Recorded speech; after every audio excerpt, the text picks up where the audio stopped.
Hey, everybody, what is up? It's Dr. Vibe, host of the award-winning Dr. Vibe show. I like to call the Dr. Vibe Conversation. As always, I like to say you're blessed, highly favored, a magnet for miracles, and a solution for someone's problem. And at least one person I know in the world likes that other than me, Mr. McKenzie, who's on with us.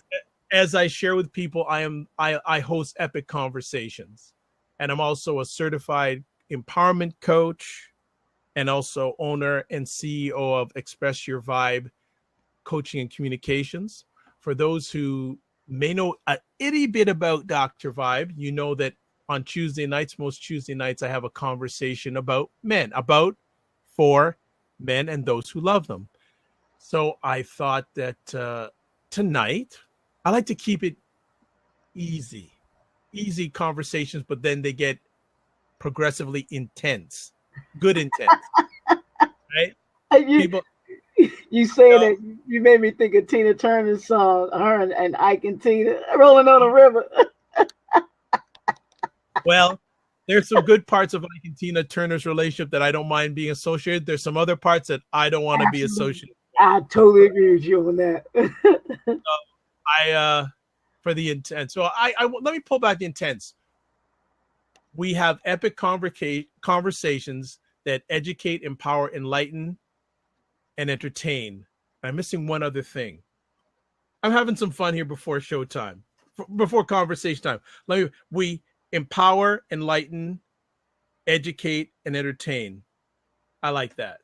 But they're also epic at the bottom line. So first off, I just want to welcome Leroy. I want to welcome Durham Skyrider, Gracie. I'd like to also thank the Raw Talk Show. Oh, haven't seen the Raw Talk Show for a while. Good to see you, by the way. See Will, Ahmed, and Dan, and Tony. Thanks so much. And certainly anyone who wants to jump in, feel free. Yes, the home of epic conversations. That's the time. I like that. And edified. Thank you. I will I'll include that. Got to remind me of that one, Durham.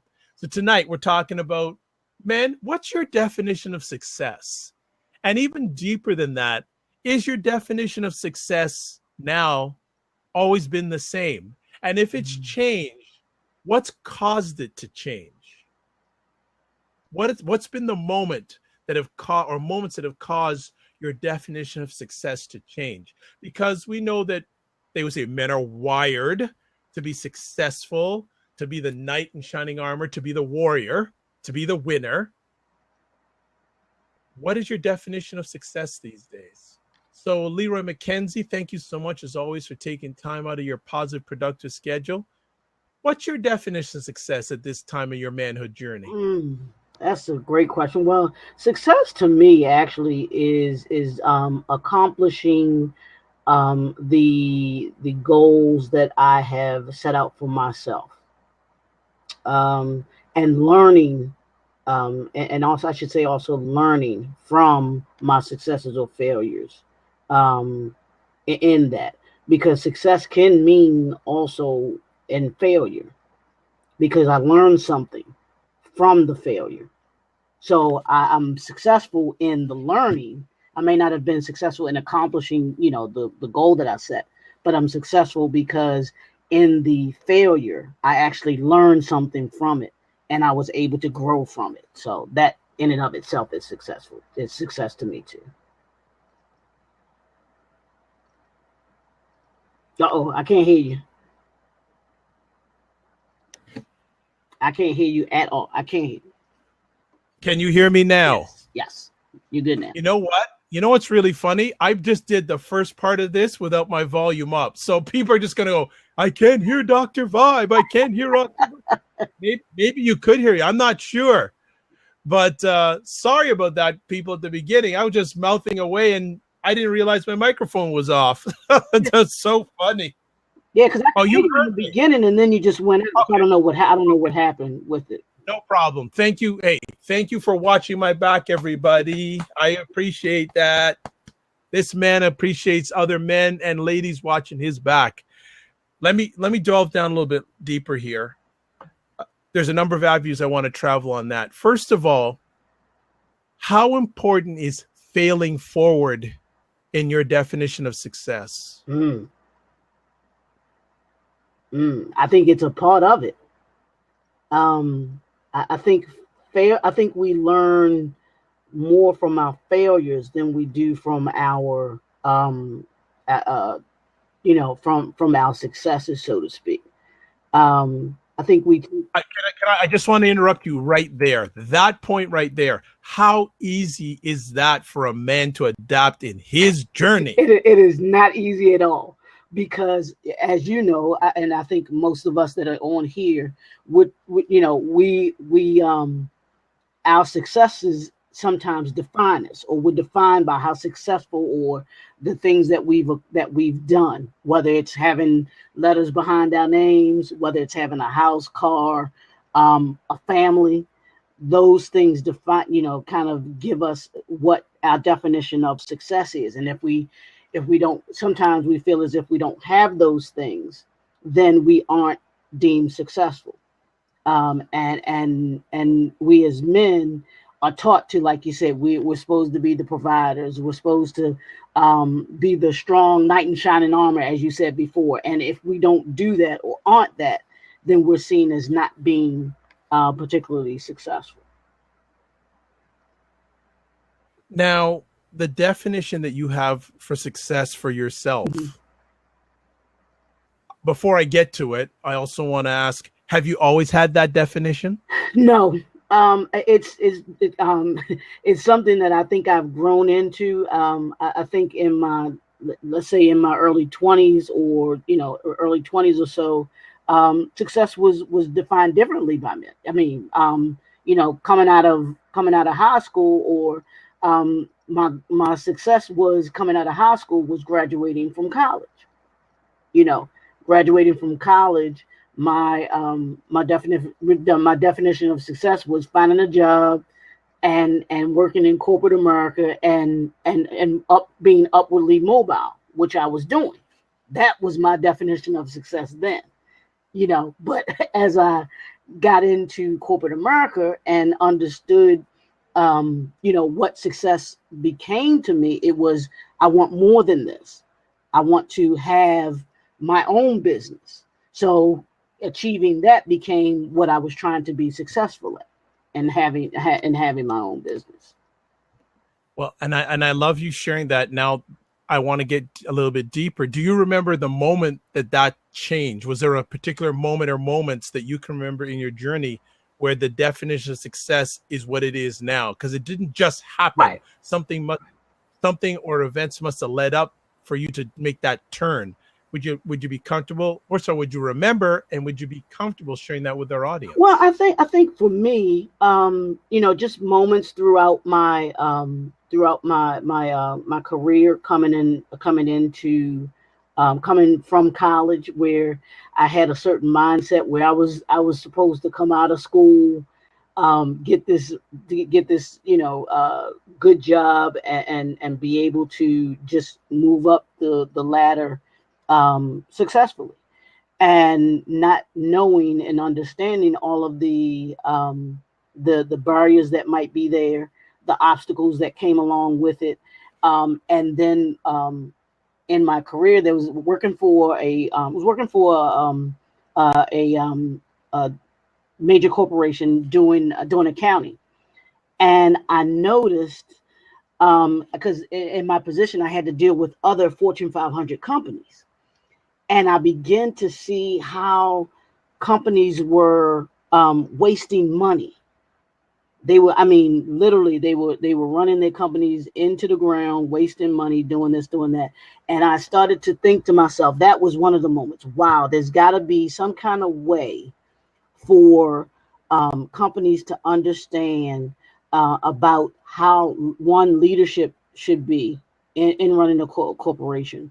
And then two, there's got to be a way for them to understand and streamline the way that they're running their businesses. Because at the time I was like, and this is mid 90s or so, I was like, there has to be a way for them to understand it, because if they don't, then these businesses aren't going to be successful, and they're going to start folding, because they didn't have the leadership that they needed to have in place. You had people who were in leadership positions that either weren't mentally ready for the position, or just they weren't learned enough to be they weren't qualified enough to be in the positions. They were just kind of put in the position, and as a result, the companies weren't being run successfully.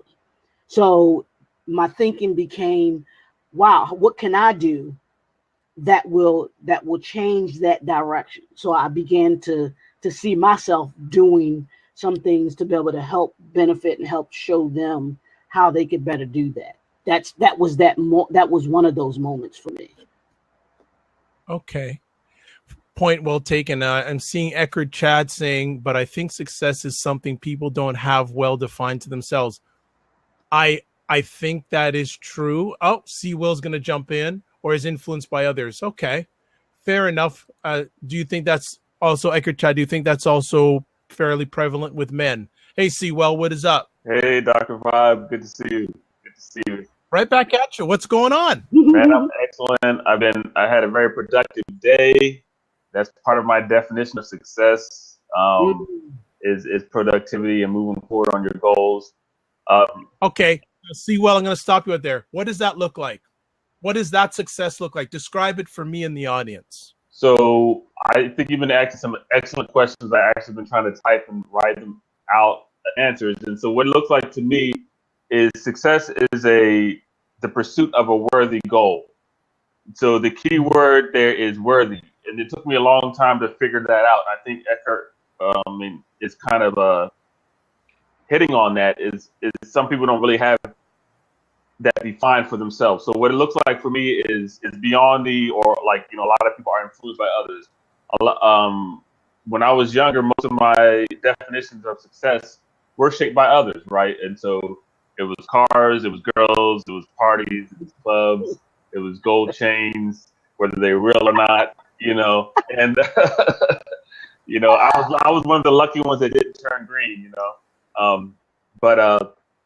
yeah. And so like after I kind of got, a relative success in almost all of those things, it became more important to me that I was actually doing something worthy.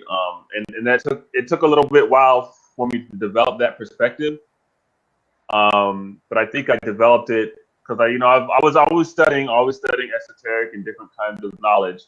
And one of the things that really sunk home for me is the expansion of self, right? From self to family, community, country, city, country, state, world. And when you expand yourself to include the whole world, then your ability to actually achieve something with your own self-interest of greatness for doing it for everybody, right? My audio came and went. Yeah, you're back on. We lost you for a moment. Yeah, so I think that's when I say worthy goal, it's like worthy goal / ideal, right? So a goal is something I can achieve. The ideal is something I'm always working towards, right? And the goal was kind of like a peg on that, journey. And so for what it looks like to me is a goal that actually not only impacts my life, but it makes my life worth being here. Like, it's like I'm actually doing something in the world, and I think it could be something as simple as raising your family right, and being there for your family and being there for your friends, being a shoulder to lean on, to actually creating a movement or supporting a movement that is actually going to make society better or your community better. And so that's kind of like where my focus is working on those kind of goals, and they feel good, and so as I move forward on that, I feel that is success. You know what I'm saying? I'm just going to catch up with some of the comments that are on the side here. Dan Kohlenberg is saying, in my opinion, success is achieved upon death. Until then, we strive to be successful or at or with things and people, all which are temporary, which keeps you striving. Gracie too. I think in part, if I can say so, success could be defined as when you're being able to lift someone else into realizing their potential at being able to become successful. If that can make sense, the way I said that. Eckhart Chad, something that raises self-worth of the community.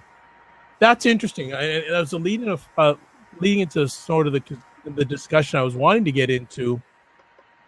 Men are probably raised to be successful individually more than community.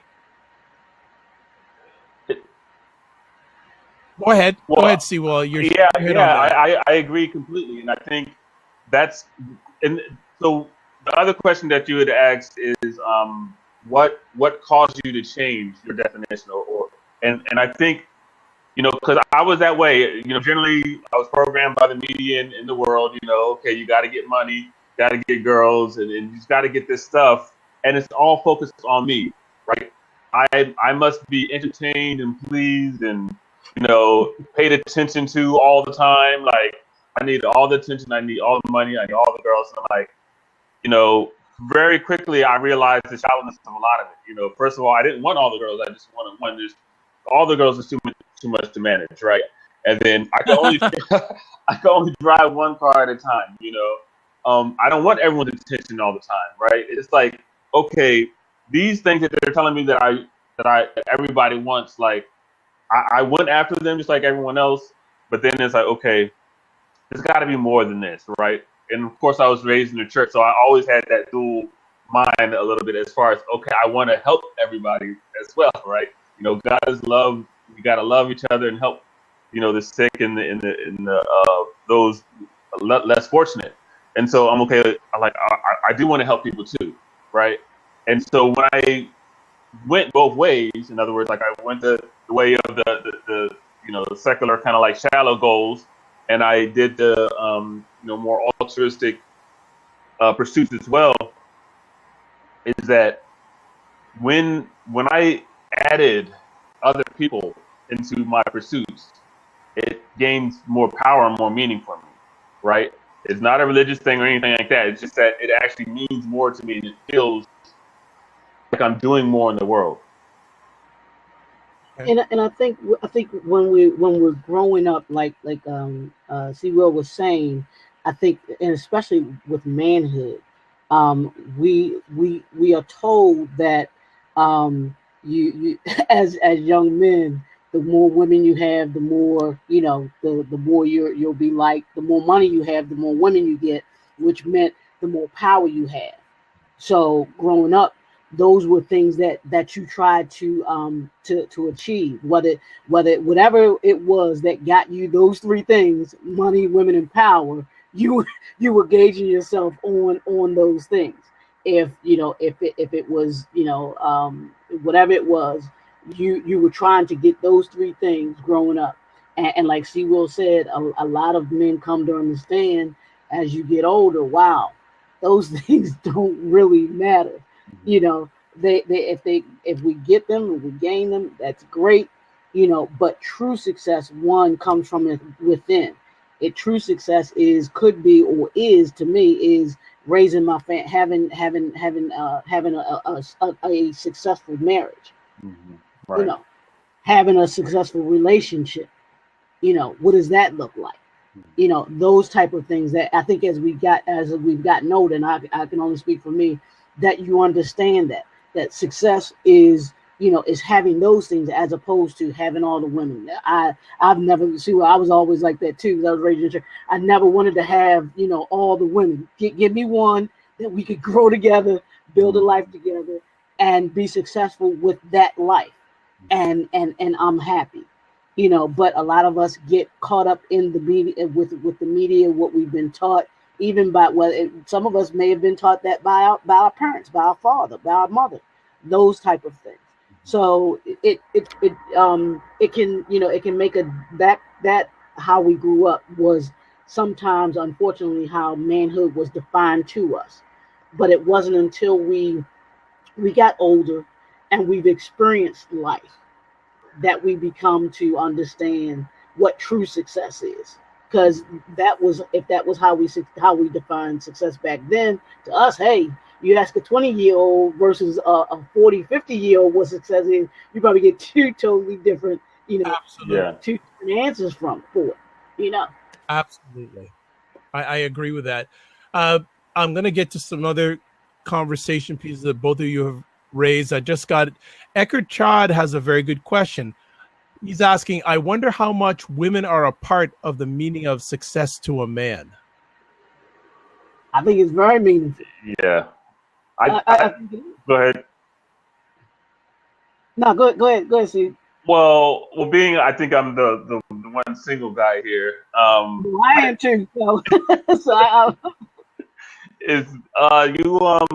yeah. I mean, it's like, as far as our society is concerned, it's like you got to have that. Like, and I don't mean to objectify it. It's like, but it's part of the kind of things that you're supposed to do as a man is find a woman and make some babies, right?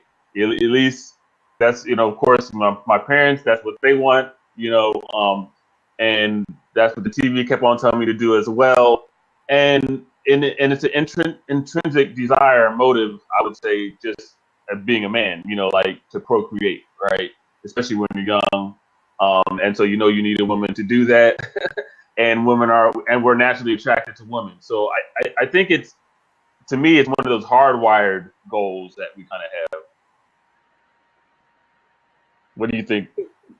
Yeah, Leroy? Yeah, I do. I think women are a vital part of how we as men define our success. I think, and as much as I don't like to to talk about Steve Harvey or whatever, but one of the things that he says that a lot of men do things. What we do is so that we can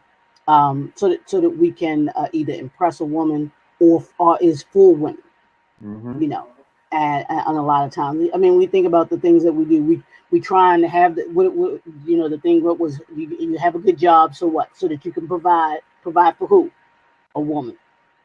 You and for yourself as well, but to provide for a woman, like Siwa was saying, so that you have a family, you give that security to not only yourself but to the woman that you are, that you're going to be with or that you are with, and even with even when we think about just our personal being, trying to be a good person, we try to be a good person so we can attract the right woman, so that we can develop that family. And live that successful life.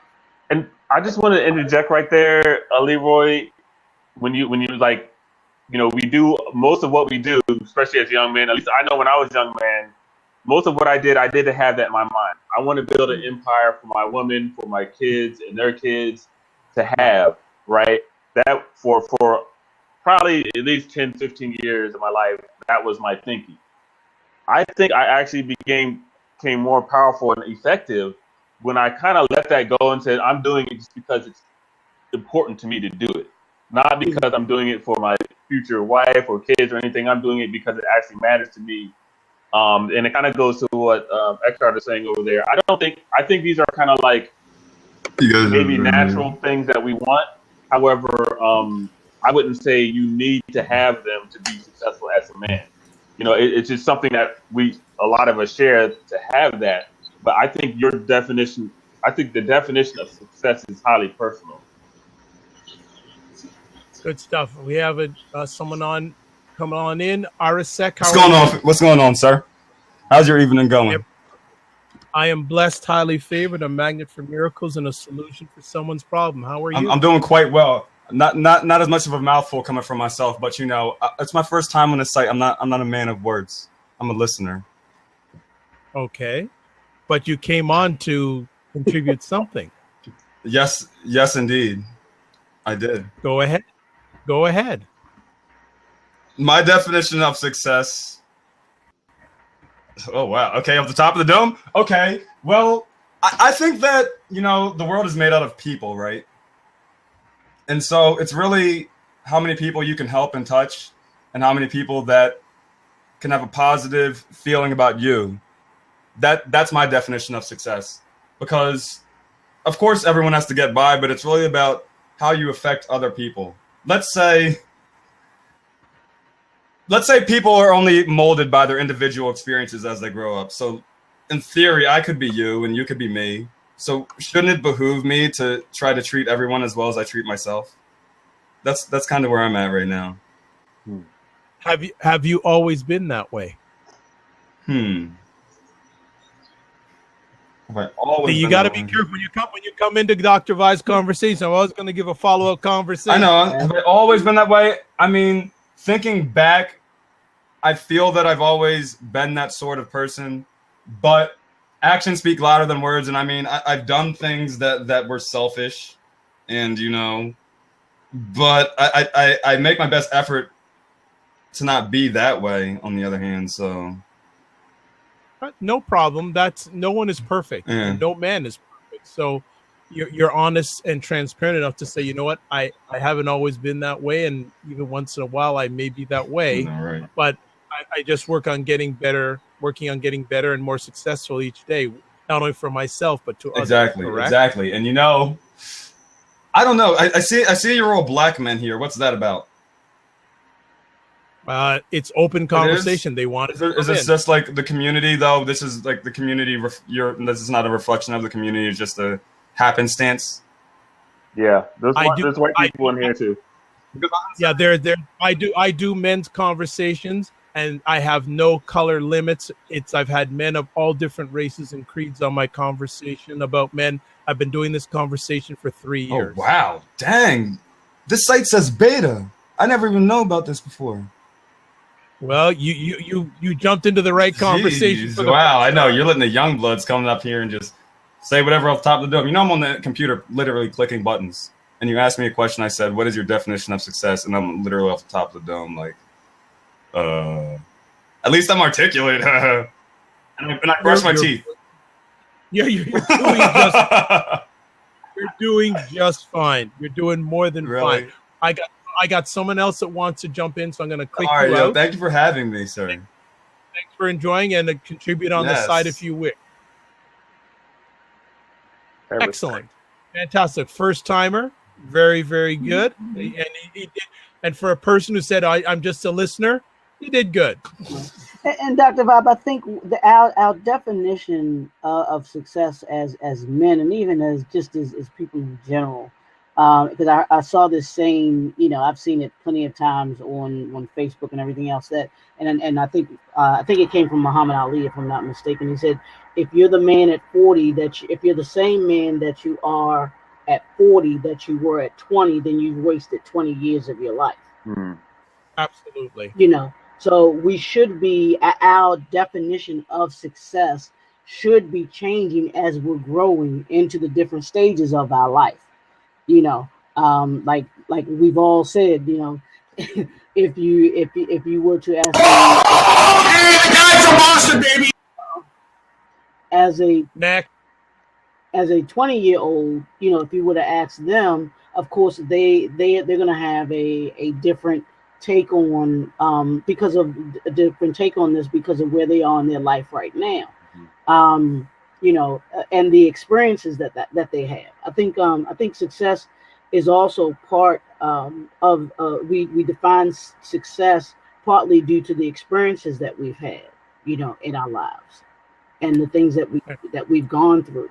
You could have somebody that may be addicted to drugs or alcohol or something like that, and success to them is becoming, a former addict.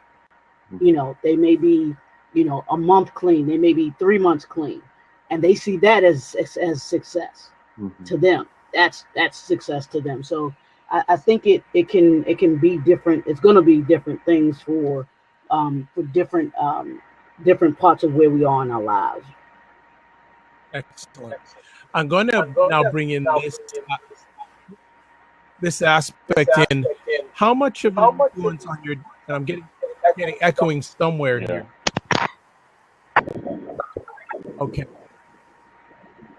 Okay, I think it's gone now. Okay. I'm going to ask both you, and also especially the men in the audience that are listening and tuned in, how much of an influence, if any, have your father separately and your mother separately had on your definition of success. And I'm taking them as two separate individuals.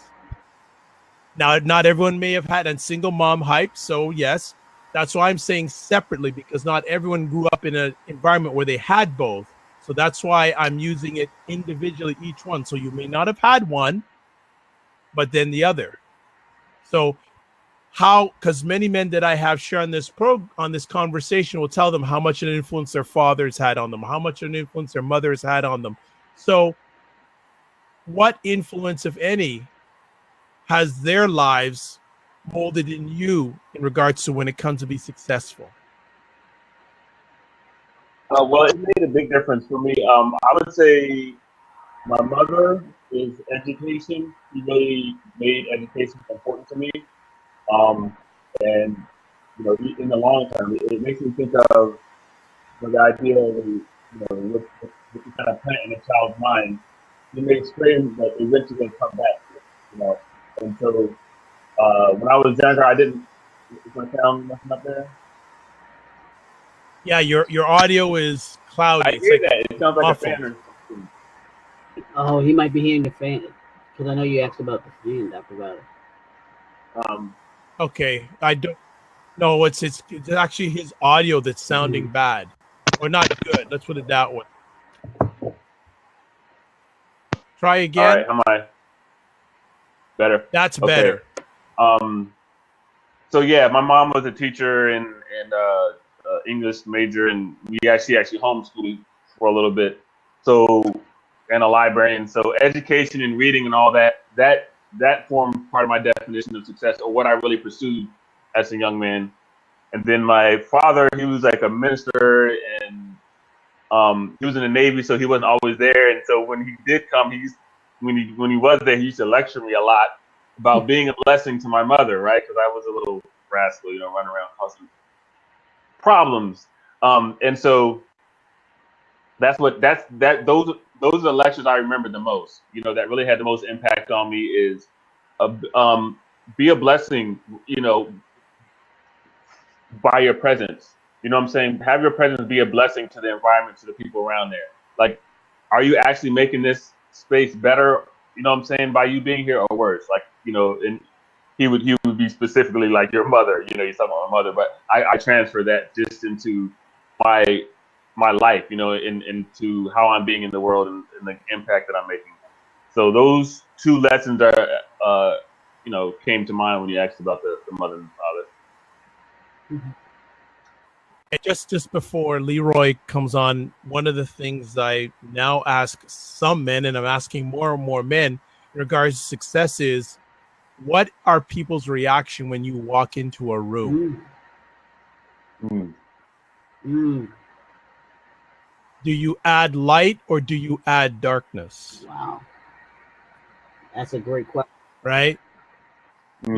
So I think it's another way of looking at success. What do people react when you come into a room? Because obviously if they feel you're successful or you've achieved success, they're going to draw to you. And if you're not successful, they'll look away or won't give you the light of day. That is so true. That is so true. I think when you do walk into a room, I know for me, I hope that that people are drawn to me, like you said, because of the light and the energy that I try to bring to a room.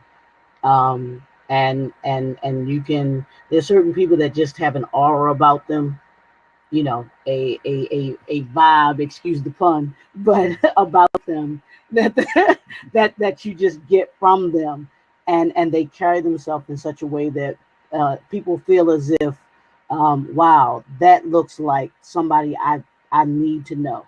That looks like somebody I need to know.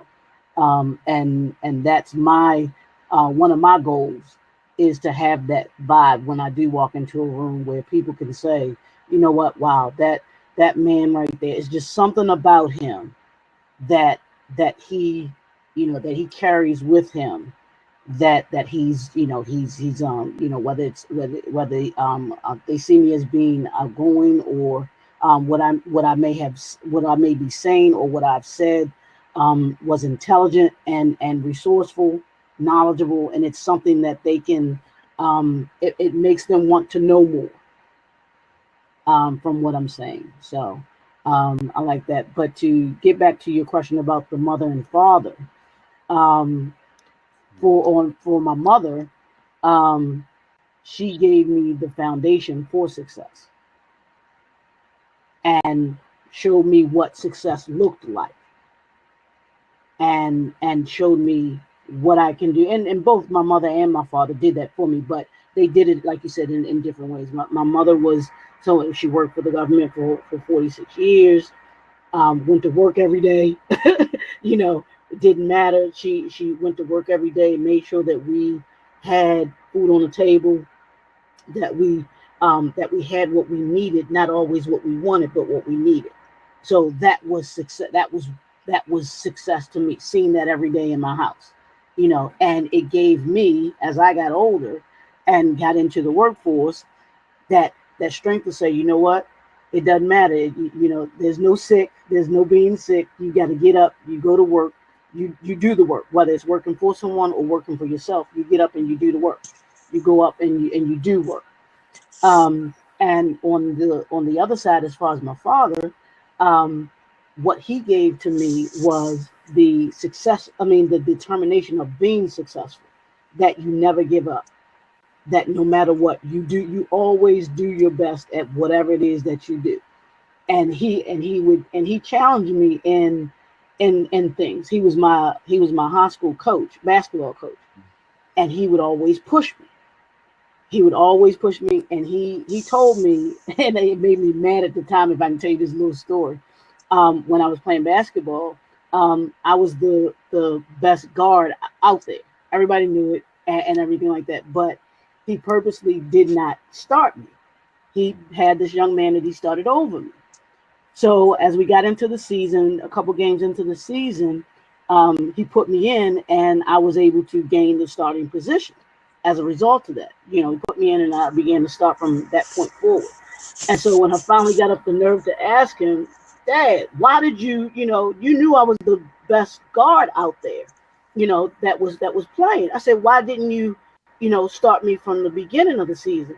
He said, because I didn't want them to think that you got the position or the starting position because you were my son. I wanted them to know that what I already knew, which was you were the best guard that, should have been starting. And I wanted them to see it, not only just me say it, but for them to be able to see it. And I never forgot that. And he told me, you will never be given, and you will never be given anything in life. You have to work for everything that you get.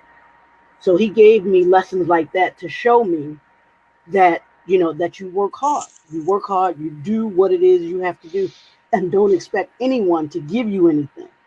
And when you work hard for it, when you work hard for something and you do achieve it, you appreciate that success a lot more. You appreciate it a lot more. Well, thank you for sharing that story. I'm going to just read Dan's comment before we get to Chad, and I'm glad that Chad has jumped in because I've really appreciated what he shared in the comments, and I really encourage when people give comments on the side, they have more weight and power when they actually come on the screen. So I'm just going to say, Dan said, my success is out of rebellion to do better than my father. And that is a driver for a lot of men, because not every man has a good father. Not every man has a father there.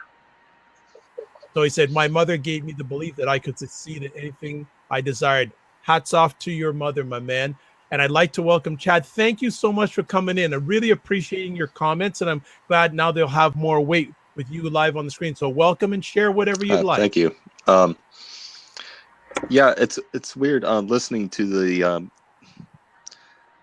Sewell and Leroy talk about the influence, especially on success that their parents may have given them, their fathers.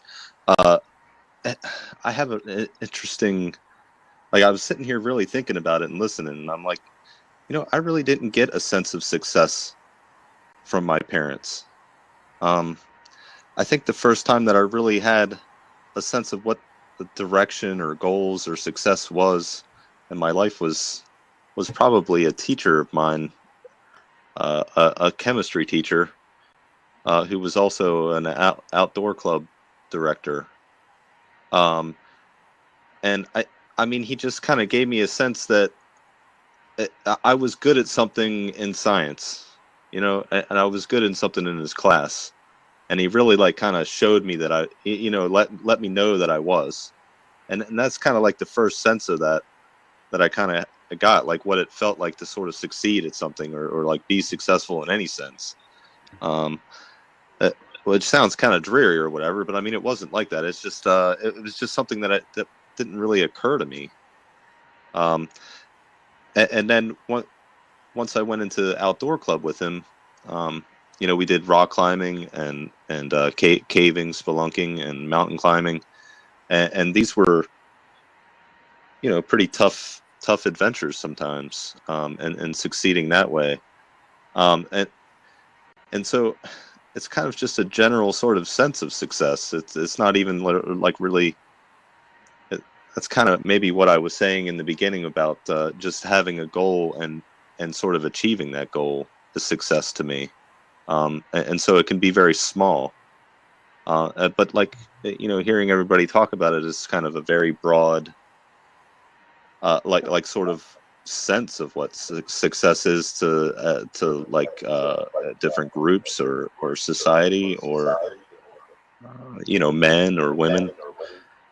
I guess it means different things to those groups.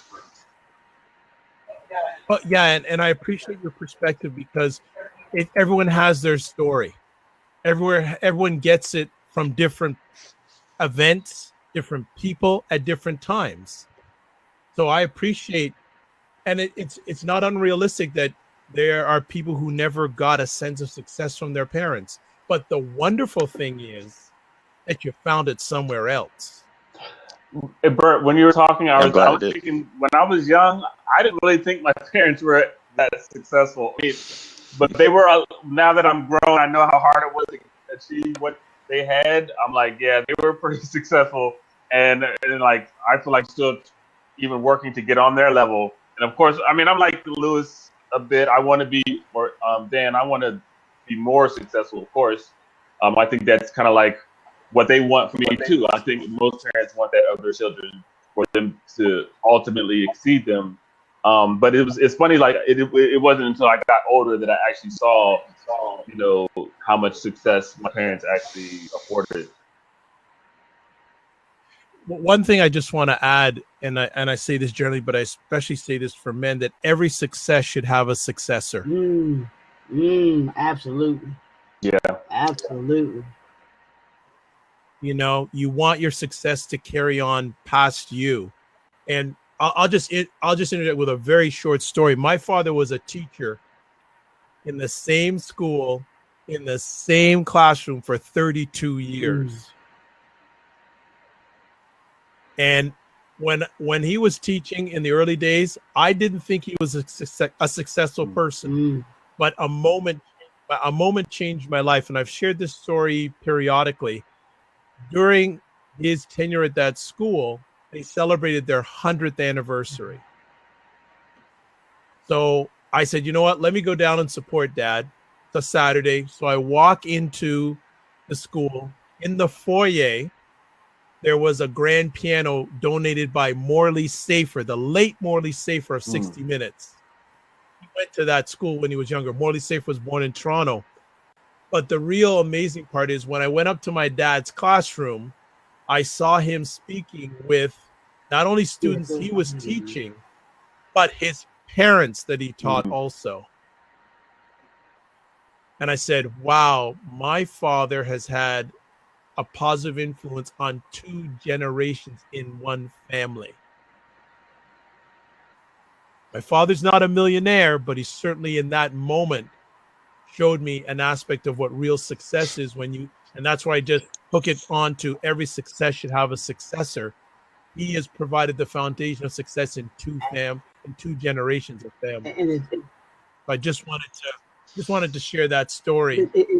and from my perspective, the importance of every man thing, every success should have a successor. It should be bigger than you. Yeah, and you said it, Dr. Bob, and my father, like yours, was a school teacher as well, but he taught sports.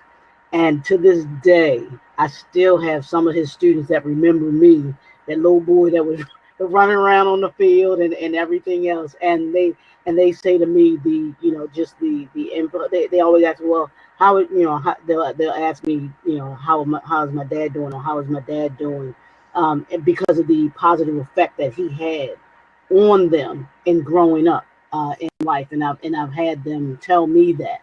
So you're right. You're absolutely right about that success being passed on, and being not just not just you as one person. You never know how many people that you will or can influence, and that you do influence with your success and what you're doing.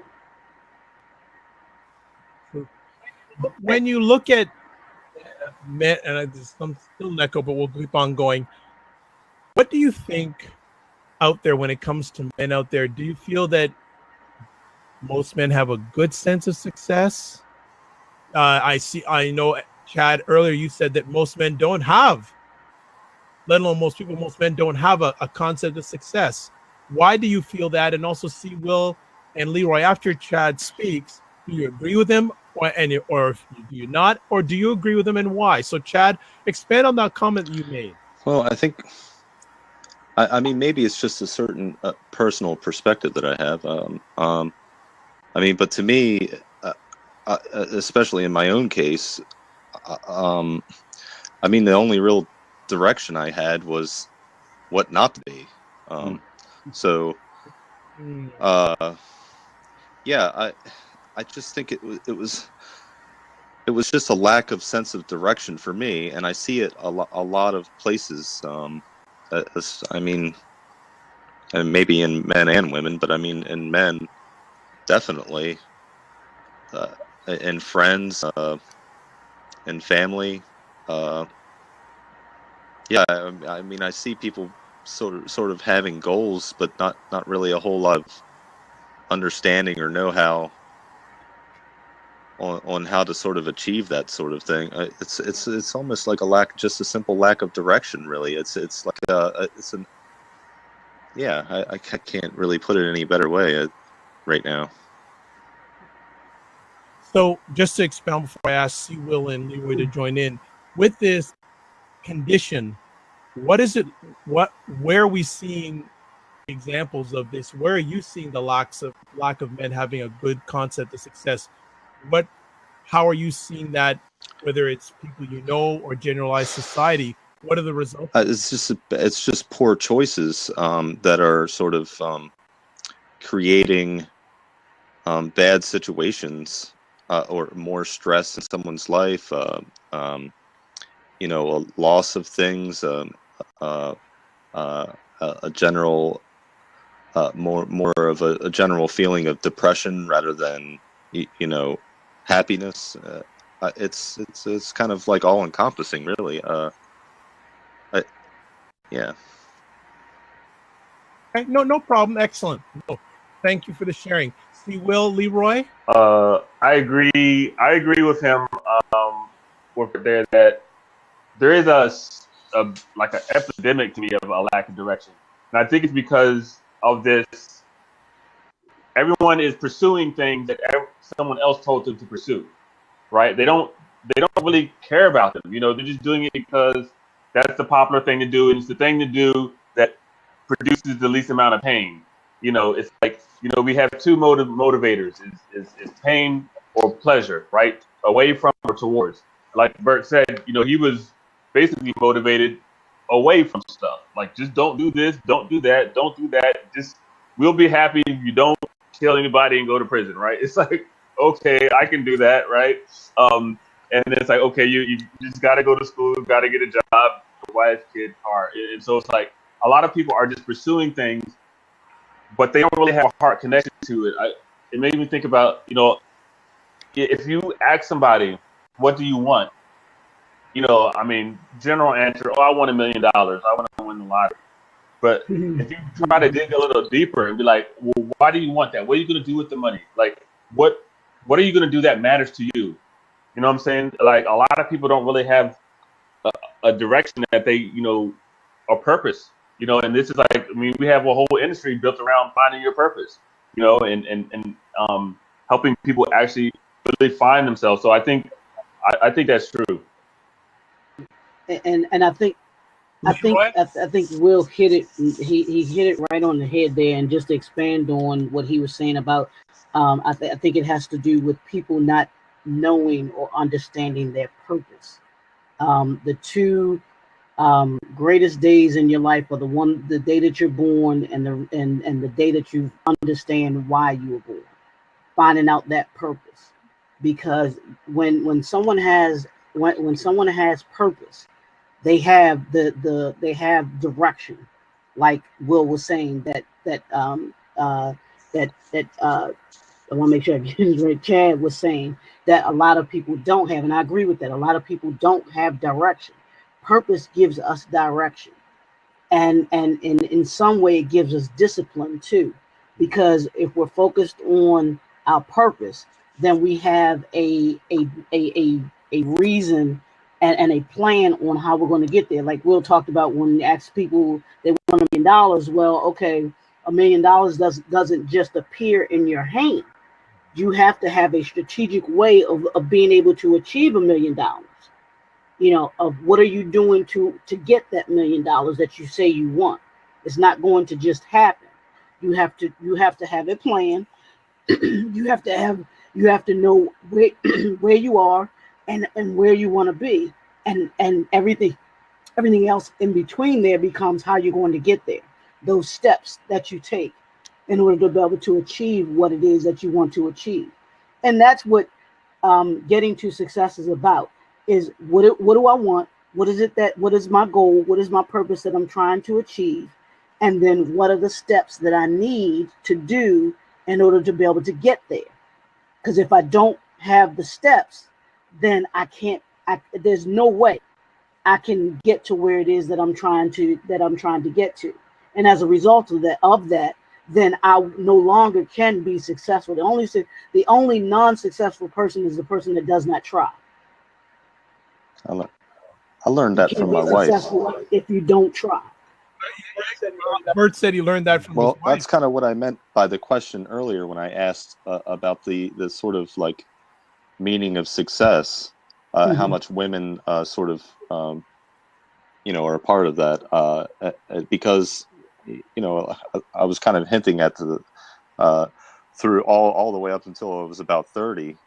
I mean, I sort of floundered a lot, and it really was just sort of a lack of understanding about even the ideas of success and direction and goal setting, and I never really had a very good example or understanding of that. But then when I met my wife, she sort of pulled me out of that a little bit. It gave me, and I sort of started understanding those words, the meaning of those words, and she almost gave me my purpose and my success, a direction for success, if you will.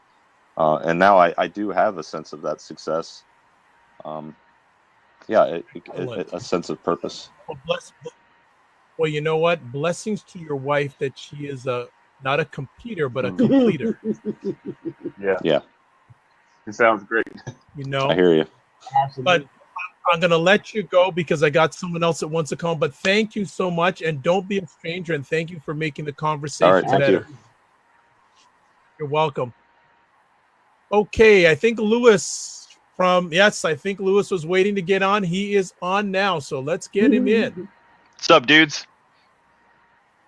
Everything's up, Lewis. I know I look nothing like my Twitter picture. It's just an alias that I use so hackers don't, get all my information. But how you guys doing?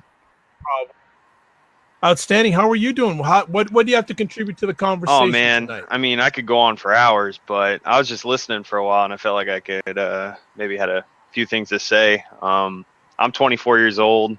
I served in the Air Force. I just started a nonprofit myself, aiding the homeless and first responders. So, when it comes to helping people, that's like really big in my heart. So, and I have been pretty successful, but I will say that for a lot of people, success is a comparison. I personally don't believe that. I think that a lot of people compare themselves to fathers, teachers, brothers, partners, coworkers, peers. Oh, am I doing better than them? You do it subconsciously. You look at them and you say, where am I in relation to that person? That's what a lot of people fail when it comes to, the idea of success. That's not what success is about.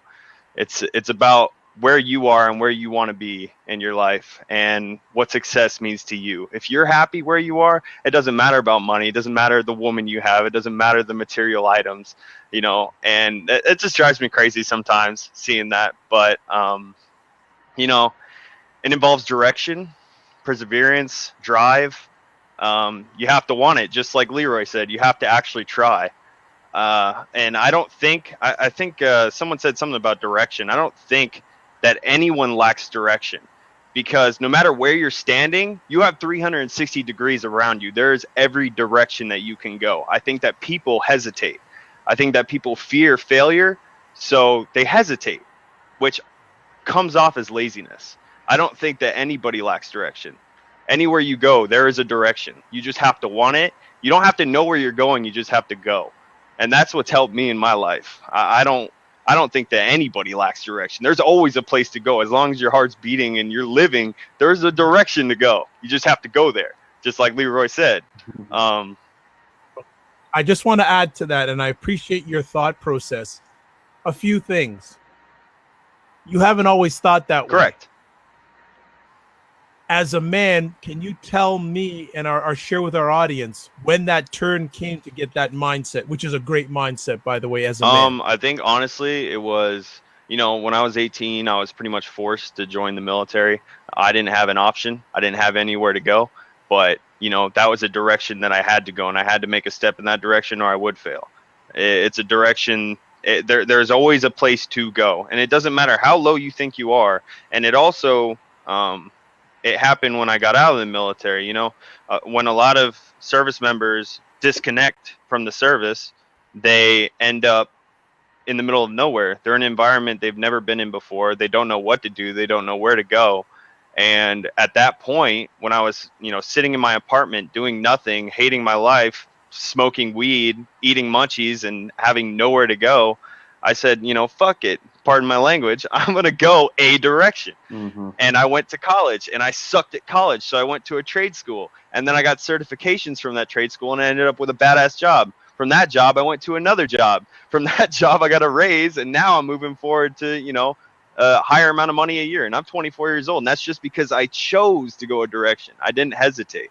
Even the military taught me that. Never hesitate, because if you don't pull the trigger immediately, someone will.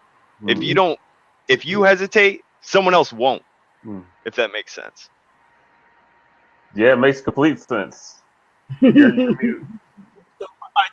just want to build on that, on Lewis. Then, how many men do you encounter that have that sort of good success thought process? I don't think a lot of people do.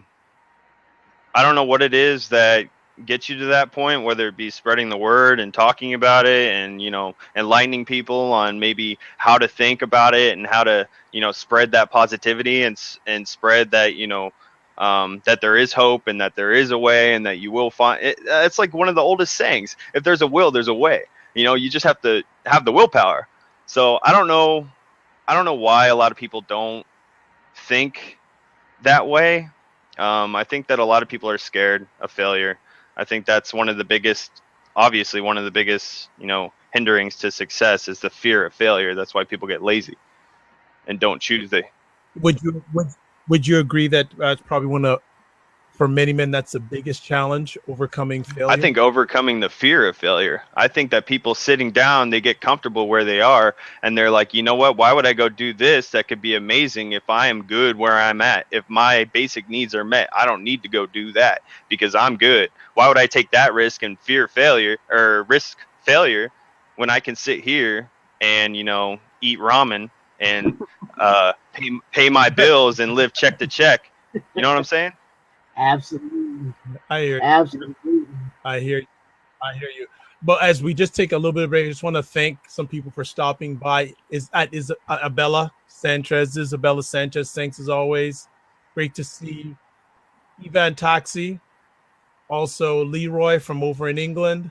Big Dreamer, we'll get you on in just a moment. I know you're ready. Big Dreamer wants to rev up and come on. Yeah.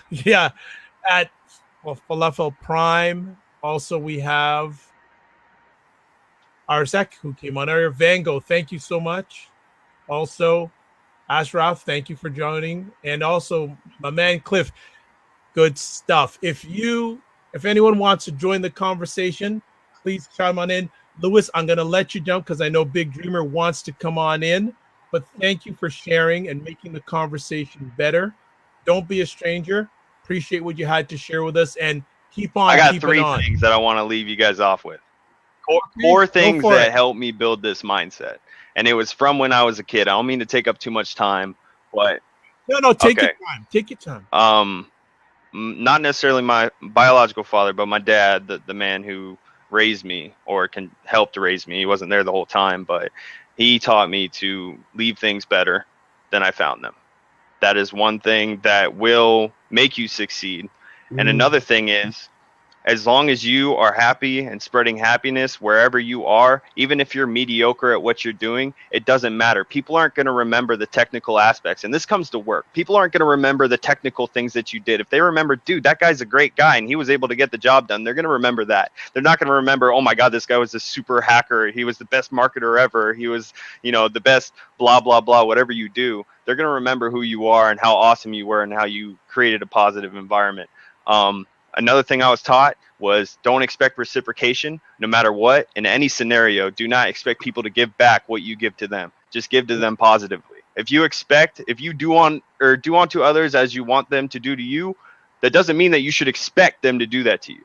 You should just keep doing it because you're being a good person. It'll help you in life completely. And the last thing is, in my kitchen when I was a kid, there was this stitching. It was framed, it was on the wall, and it said, love all, trust a few, and hate none. And that is one thing that I've lived my life by. Trust a small amount of people, hate nobody, and love everybody, and that'll help you succeed. I like that. So I'm going to bounce out for now. You know what? Drop the mic. You guys take it easy. I'm going to keep listening. All right. Thank you so much for just booming. Good stuff, my man. Be well and keep the faith. You guys too. Thank you. Good stuff, Lewis. That was good. That was good stuff. Big Dreamer or Cliff or anyone else who wants to jump in. You know what I love? When I start my blabs, like no one's here, but then for some strange reason, you guys, as I say, you guys are magnets for miracles. It's going to be hard to follow that. I know, Abella. I know. But Gracie is here from the beginning. We started with myself, Gracie, and Leroy, and look, the posse is here. Thank you for your support. It's appreciated and not taken for granted. Who wants to jump in the seat? Let me just see. Okay. No one else? No one wants to jump in? That's all right. No problem.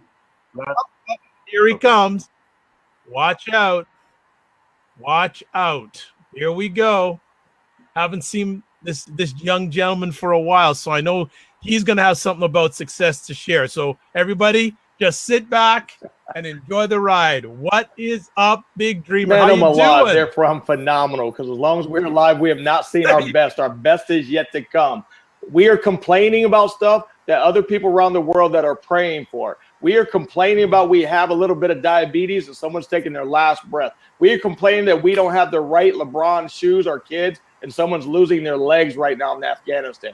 That's what's up, Dr. Vibe, is people need to understand how blessed they are in America. I don't care, the poorest of the poor. I just gave a speech to AT&T, right? AT&T. And we were at this big glass building. It's called Marinova. The top condo is worth $9.5 million. It's for sale. It has a swimming pool on top of the roof. My nephew, Max, who's 7, says, Uncle, don't you feel sorry for that guy sleeping on the curb? I said, absolutely not. Because he has no mental challenges. All he needs is the right direction, and he can live in that $1 million condo up top because I've seen it before. All he needs is direction, And Uncle Big Dreamer went over there and said, hey, here's my card. I'd like to help you buy some clothes. I'd like to help you get a job. And you know what he said? If you can just give me $20, man. That's why people don't become successful, because they have a choice. We all have a choice. You know my story, Dr. Vibe. 13 or 15 children selling worms to buy food. Father shooting a mother, brother on death row, killing 10 people. If I can do it, I graduated 454th out of 455, right? I was told to drop out of high school my very first day because my 12 siblings did. It's all about choices, and I hate excuses. I just talked with a girl on Facebook yesterday, and she was giving me all these excuses. And I said, stop with the excuses. She said, Big Dreamer, you don't know the problems I have. I said, you don't know problems. Your daddy cursed at you? That's a problem? Walk in and see your daddy molesting your sisters.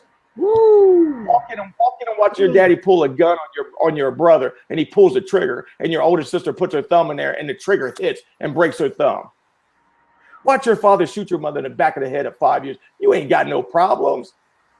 I'm fed up with this. People saying they can't become successful. Hey, Big Dreamer, I want to interrupt you.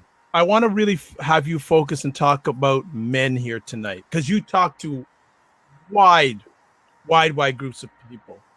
What do you see when it comes to men these days in the concept of success or definition of success? Earlier on, we had a gentleman, Chad, say that most men don't know a definition of success. They don't have one. Do you feel what that's they true? say success is, Dr. Vibe?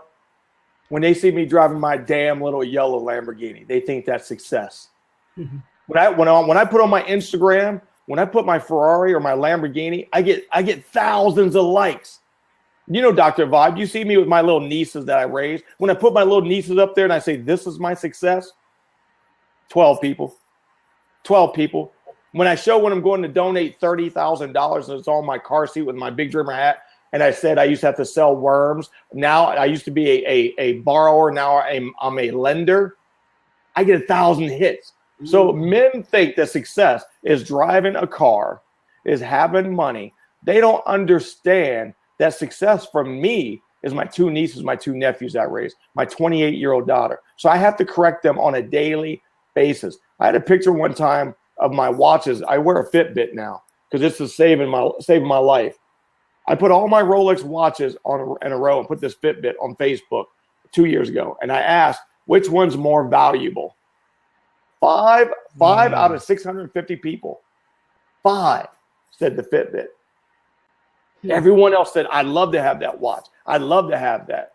So they think the shiny objects. That's why we see athletes, entertainers go broke, because of the shiny object syndrome. Right? And I tell men, listen, the success is just waking up. Think about that. When my friend died, who started Subway here in Ohio at 57 years old, he was given a year with prostate cancer. He died 4 months. He left this kid $61 million, right? He never knew any of the names of the schools that his kids went to. He never spent more than 10 minutes with his kids. Both of them became drug addicts. See, that's not success. Success is when I laid up in the hospital 3 years ago, almost losing my leg because I'm a juvenile diabetic, and I almost lost my life. I lost part of my right foot. Success for me is when my wife and daughter comes and they say, Dad, honey, the doctor says your friends have to stop coming here because there's too many of them. That's success. I tell people all the time, people say, I want 1,000 people to come to my funeral. I want 2 to come. 2. And if it's just Dr. Vibe and my wife and they're wiping their eyes, then that's what I want. I don't care about the quantity.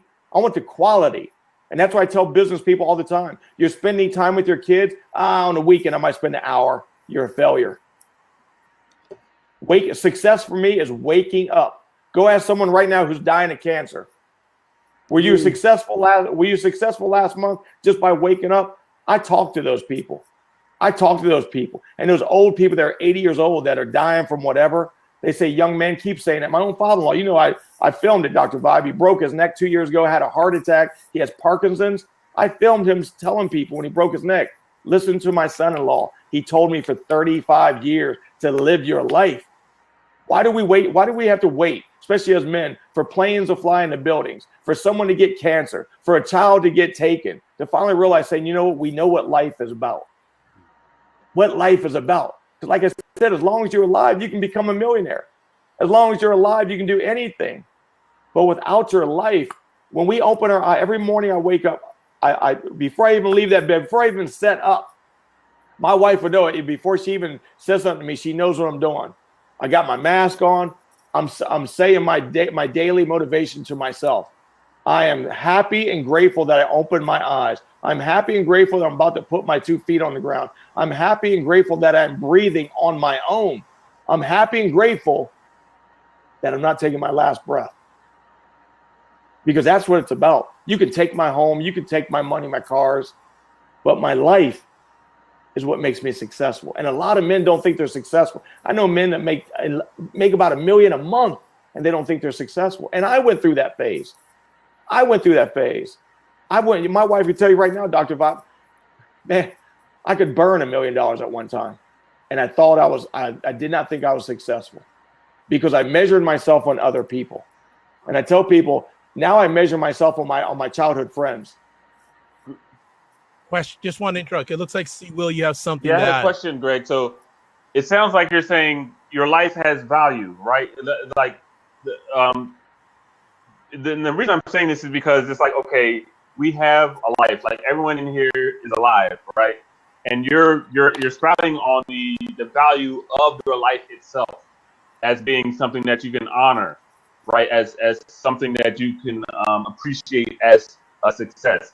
And then that's what I hear you saying. Is that correct? They did not hear me. Did we lose? Okay. I don't know. Did you hear him, Greg? I heard him say something about life. Okay. Sorry. Say it again, see. That's all right. Say it again. So I'm hearing you say that basically our life in itself has value, and that you can attribute just your life and the people that you're close to, their health is something to identify as a success. Oh, that's only success. Listen, we get no do-overs in life, right? We get no do-overs. Having life is everything. And that's why when you visit like Bangladesh or parts of Africa, you meet those people, they're smiling because they know they have life. Life is everything. And the reason I wanted to highlight that specific point that you were making is I feel like a lot of people don't value their life, right? They don't value themselves. And so therefore they don't look to accomplish anything of worth or importance. Even beyond, because I do agree with you completely, like health, there's I don't know who said this, like, people work half their lives to get money, and then the other half of their life they're spending all the money they had to stay alive, right? Because they worked themselves to the bone, right? And that's right. To just trying to keep that health. So I do agree that, and I think that's one of the points is that we a lot of people don't value themselves. I think there's a lot of reasons for that. The programming we see, the advertising that tells us we're not enough and all the other stuff. So I think we don't really value our own life enough. It'd be interesting, and I'm getting echo on somebody. I don't know who it is, but again, I'm not a psychologist, but maybe there is worth in having a conversation with men and asking, do you value yourself? Well, most of them don't because they were never taught that, just like I wasn't. But anytime I take someone and take them to a hospital, they change. They change. They change because no one ever had that before. No one's ever been to a hospital. When they're, like I said, they're complaining, oh, I only live in a 2,000 square foot house. Well, when I take them and show them that a family of 15 like me that's growing up in an 800 square foot house, they start thinking, wow. So they have to see the opposite side of everything. Like I said, when my daughter played basketball in high school, she was all-time leading scorer. She says, "Daddy, why can't I have these Michael Jordans?" I said, "Because you have a nice $80 pair." I took her right to the hospital and I showed her someone her own age who just lost both her legs. And she says, "Thank you, Daddy." And now at 28, people say she's the most humblest person they've ever met because a lot of people don't get to see that kind of stuff. Now, some people say it's sick on my part. It's not sick. I'm just showing people reality. Be thankful for like I said, for the things that we complain about in America, people are praying to have. We complain that we can't have steak every night. There's people in Bangladesh that are eating rice and beans right now. Absolutely. You know what I say to a lot of people is say some people would like to have your problems. Exactly. Listen, when I was talking to the young lady the other day, Dr. Vibe, she was complaining, right? I said, listen, I just found out I owe 147,000 taxes.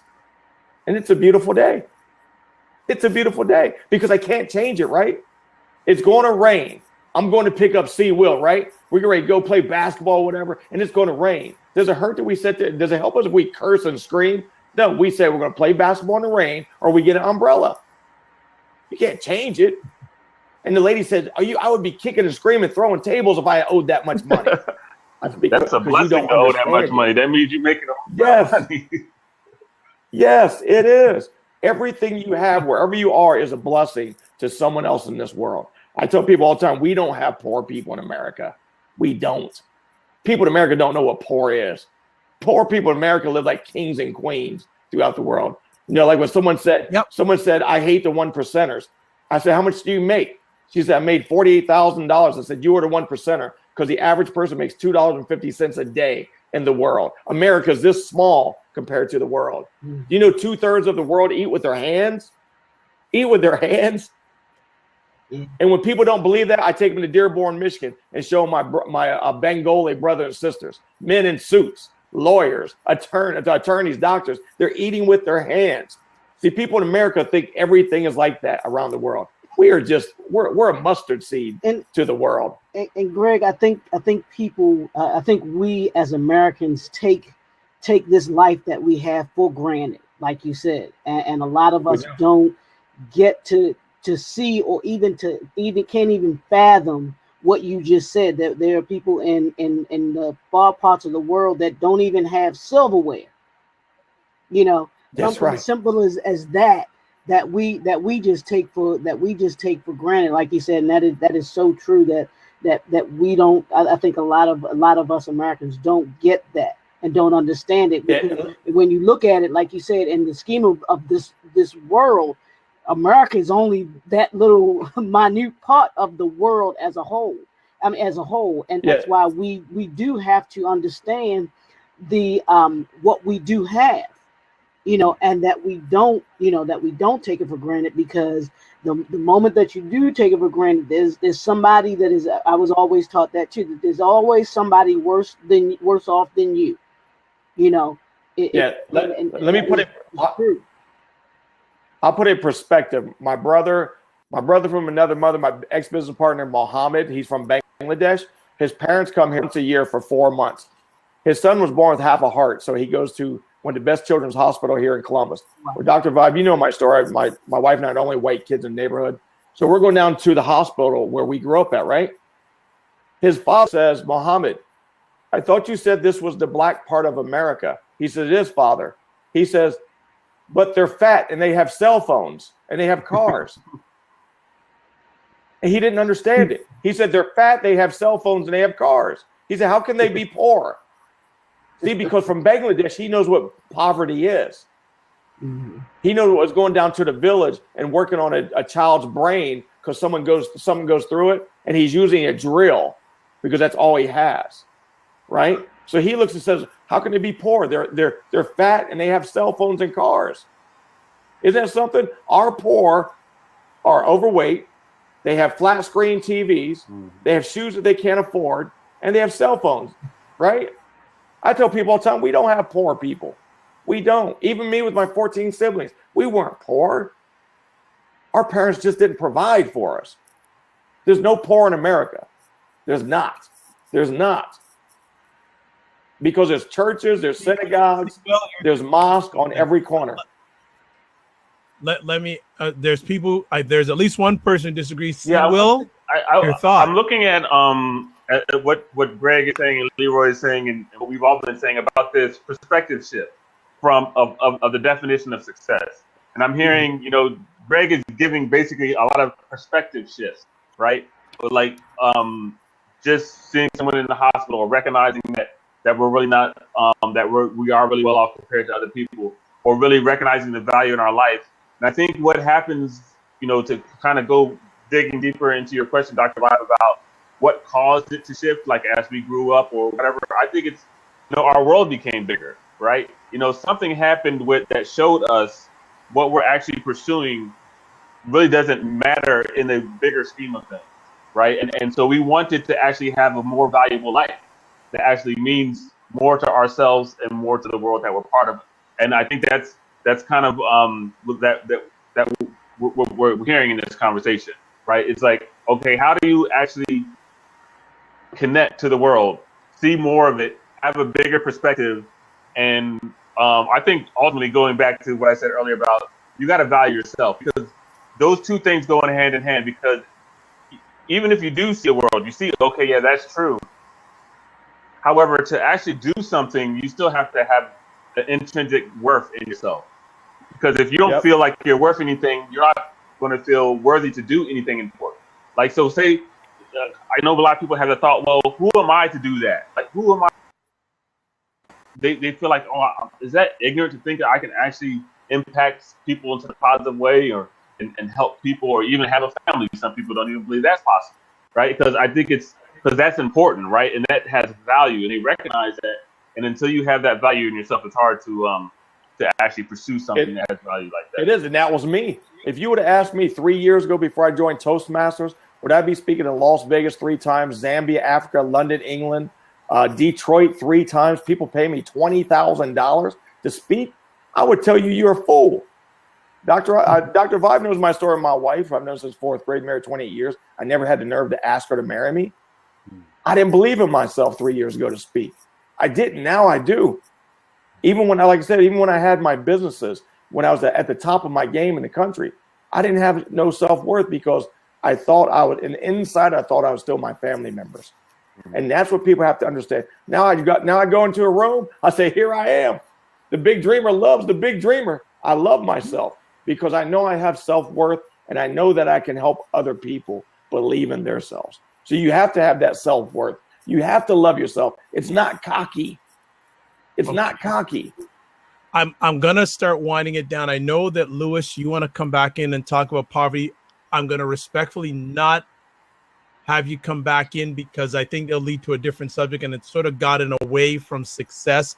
I know poverty and success can be sort of related, but it gives me another conversation to have online about the state poverty. Poverty is success. I know people that don't have a dime, and they're very successful. You know what? I'm gonna let Lewis come in. I'm gonna end the conversation recording wise at the top of the hour, because I think he had some concerns about the poverty. So, Lewis, I want you to come in. We got a limited amount of time, but I do want you to come back in because you did request. So here we go. Sorry.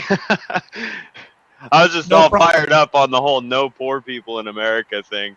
How can you believe that there's no poor people in America? What is your definition of poor? Poor, eating just rice, living on the hut. Listen, I grew up with 14 siblings, right? We used to have to sell worms to bait stores. Okay, I know, but what is your true definition of poor? That's what I want to know. People that don't have flat screen TVs, people that don't have cell phones, people that don't have cars, people that have to figure out what they're going to eat at night. There's a church, there's a synagogue. There are people in America that don't know what they're going to eat. You know that, right? There are people on the streets. There are homeless people that don't know what they're going to eat. I work the homeless. I spend a lot of. I don't have to get up and work in the morning anymore for the past 11 years. I spend time with the homeless people, the homeless shelters. Wherever I speak, I spend time. Okay. And there's don't fool yourself. Don't fall into that agenda that we don't have poor people. You can go to anywhere. People in Africa, parts of Africa, they don't know where they're going to eat. People in Bangladesh, they don't know where. Every part of America, there's a church, a synagogue, or a mosque. There's the Red Cross. Okay. Well, right. I also know that like close to 4% of the population dies due to poverty. How do you explain that, saying that we don't have poor people? That's people's choices that aren't going out and getting things for their siblings. No, they get raised up in environments without money, and then they don't get education, and that lack of education leads to death. That's me. I'm the only person ever. My daddy had. Okay, well, maybe you're a success story, but a lot of people don't make it out like that. There is poverty. There are poor people in America. There's no poverty. Compared to the world, there's no poverty, brother. You're fooling yourself. I'm going to stop it right there, because I know you two could go on for a while, but that's going to be another block. So before I let everyone go on this, I want to say thanks to everyone who stopped by. I want each of the gentlemen that are left on to give a definition or give a call to action for men who don't have a definition of success. What would you like to say to them? So first, I'm going to start off with Lewis. Okay, so for the men that don't have a definition of success, I think that it does take some time to find that definition. I think that you shouldn't expect it immediately. I think that the time frame, it's just like finding yourself. You're not going to know yourself immediately. You could be 20, 30, 40, 50, and maybe you'll never know yourself, but it will take some time. I think that people need to focus on the good things in life, and it'll help them go in a certain direction. Like I said, if you don't have a definition of success, then you need to take a direction. You need to go with it. It's just like, okay, someone's in, for example, I don't mean to ramble, but if someone's stuck in the hood, right, and that's all they know, and they're stuck in it, and they can't get out, and they're failing, and they're part of this group, what I tell people is they can walk out. They can put a bag on their back and walk out of the hood. They can leave that environment. They can go and succeed, but they choose not to because it's hard. I think that people I don't think that men lack vision of success because they see it around them every day. They see people that are successful. They see people, at higher echelons. It doesn't matter your definition of success. Everyone compares themselves to someone else. I think that people see other successful people, so they have a definition subconsciously in their mind. But I think that they don't go after it. I think it's kind of, for lack of better words, BS when people say that they don't have a definition of success. Everyone knows what success is. It doesn't matter what you think it is. You have a definition. So I think that if not lacking a vision of success, I think if anything, it's people not taking the drive and not making the jump to be successful. And that's my say on it. Big Dreamer. I like what he said. You can just get out of the hood, because that's what I did. I just got out of the hood. Success is the man who wants to get a job at the trash collection agency, and he gets it. Success is a guy who wants to get a podcast, and he gets it. Success is just doing what you want to do. Now, I believe a lot of people don't become successful. Why? Because average is easy. Average is easy. Most people don't want to make sacrifices. When I spoke at the PPA in Detroit, Michigan, a young man said, Mr. Greg, what if you have a full-time job? How do you become successful? I said, what do you do on your lunch break? What do you do after you get off work? What do you do on the weekends? What do you do on the holidays? A lot of people want to stay average because it's easy. It takes work. You might have to work from open to close to get your dreams, to become successful. But success is whatever you want to do. If you want to just sit at home and just watch TV all day, and you do that, that's your success. That's what I tell people. And I tell people all the time, success is like, I think what Lewis said, it's how you define it. See, because I go, Dr. Bob, I see 8 movies a week.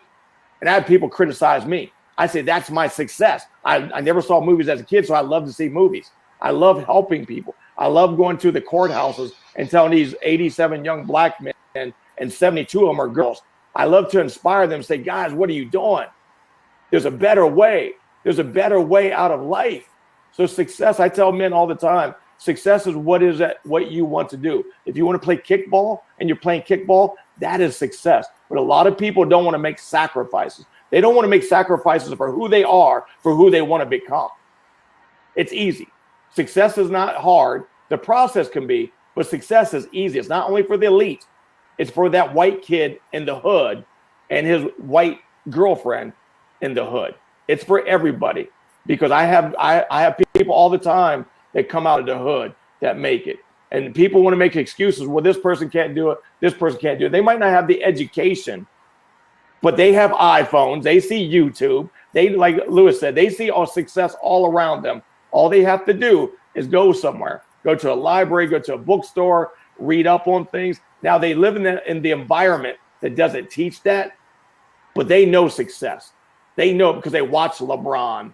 Right? They watch Steph Curry. They see the Bentleys. They stand in line for 3 hours to get a $240 pair of shoes, but they won't go to a seminar. They know what success is. They just don't want to make the sacrifices. Most men don't want to make the sacrifices. Yeah, and I think that we're really malleable as human beings, actually. I think that any one of us could have been each other if we were born in the environments that we grew up in. Like, I could have been a Islamic militant. I could have been an extremist somewhere if I had been born in that environment. I could have been taught to kill and taught to blow shit up. But I wasn't brought up in that environment. I think that everybody has a chance, and as human beings, you know, we're just a product of our environment and our upbringing. And I think that your decision making is also taught by that environment and upbringing. And I think that some people are better off than others where they're born. I completely believe that. I think that it is much harder for some people to become successful because they don't have an environment that promotes success, true success. So that was me compared to my daughter. My daughter had all the advantages in the world. Gentlemen, I want to have Leroy. I want to have you give the last word before we end the recording. Sounds good. I'll leave men with this. Success is three things. Success is focus, commitment, and discipline. Be focused on what it is, where you want to go. Be disciplined in where you want to go, and be committed to where you want to go. When you do those three things, when you're focused, committed, and disciplined, you will be successful in whatever it is that you do. Those decisions that Lewis talked about, making a decision, that's what it's about. When you make a decision, you begin to focus on where it is that you want to go. When you make that decision, you begin to be committed to where it is that you want to go. And when you make that decision, you become disciplined in where it is that you want to go. When you do those things, no matter what it is, like Greg was saying, you are success. Excellent. Wonderful way of ending off the conversation tonight. I'd like to thank Lewis, first timer on tonight. Thank you so much for adding great value to the conversation as always. Thanks to Big Dreamer. It's been too long. I know you've been a busy guy, and definitely Big Dreamer is all over Instagram. I'm telling you, he is all over Instagram. Yeah, listen, at 50 years old, my milestone is I got a YouTube channel and I got Instagram at 50. Success. But listen, my 28-year-old PhD daughter said, "Dad, why are you tweeting yourself 37 times?" I said, "What are you talking about?" She said, "You tweeted yourself 37 times." I said, "No, I'm tweeting my friends." She's like, "Come on, Dad. Come on." So I'm learning. I'm learning. But no, I'm glad I'm back on here, Dr. Vibe and Leroy, man, you dropped some nuggets. And Lewis, man, how old are you, Lewis? I am 24. Wow. You're a bright young man. Thank you. You're much smarter than I was at 24. Absolutely. Like me too. Me too. You're much smarter than me at 50. Well, my parents raised me well. There you go. There you go. I like to thank everybody that's on the conversation. I'd see Will, thank you so much for stepping out and allowing Lewis to come back in. Thanks for adding great value to the conversation. I also to at Eckerd Chad. Thanks. He's not here right now, but he was the first timer and he had some great comments. And I'm glad that a man could come in and feel comfortable sharing his perspectives. I really appreciate that. And I also want to thank Gracie, who's been here from the beginning, Leroy, that's been here from the beginning. I already said thanks to C. Will. Evan, thank you so much. Leroy, thank you so much. Big Dreamer as always. Thank you, Tony Cubed. I think that So Steph is just jumping on right now. But before we leave the recording, I have something brand new to share with everyone tonight. A baby? So, yes, I got something good. This is a good thing. I was hoping that we'd be able to do it before the end of the conversation. So a number of people, including a lady named Kiana, who had me on her platform with Kinte on Friday, said, Dr. Vibe, I can't keep up. I don't know when you're on. I don't know when you're doing a cast or a conversation. So it's been resolved. So I'm going to give everyone a link right now. Is it a schedule? To a schedule that you can click on at any time, and you'll be able to see what Dr. Vibe is up to. Don't we just subscribe to you? You can, but a lot of people think like if you know, and also bookmark it. But if you go there right now, what it will show you is the conversations I have coming up and also what platform they're on. So if you want to keep track of what I'm doing, It's there. I'm going to be doing recording a blab on it, a little short blab on it tomorrow evening. But if you go to it, it shows the main page shows upcoming conversations. There's a next tab that shows upcoming topics that I'm going to be hosting that I haven't scheduled yet. Those are the two tabs. Ignore the data tab or the conversation requests. We're going to fill that up, but it's in beta, but it's not going to be in beta for long. But the main thing you want to pay attention to is the main page, which you see upcoming conversations. It also gives you the platform, the time they're having Eastern time, and the link you can go to check out the conversation. I have a suggestion. Yes, sir. Dr. Vibe, I was just wondering, I've seen a few females in the chat, but I also see your schedule has a lot of men-related conversations. I think that maybe we should get some input from some females that might have a say in what some of the topics, you have are. They're free. You want to know something? The majority of suggestions come from women. I think that women rule the world. So, yeah. So someone just asked me on Facebook. Yes, everything. I'm at Greg Inspires, and then you can find me on Periscope, where I was voted #1 motivator on Periscope at The Big Dreamer. Selfless plug. Hey, listen. Someone asked me, how do you become a great speaker? Right? I've only been speaking 26 months. I'm speaking around the world. Get out of obscurity. Yep. Get out there. Reach your hand out there. You got a book. I have a buddy just got a best-selling book, and I'm introducing him to a senator here and a TV station, CBS. And I said, "Where's your book?" I didn't bring my book. There you go.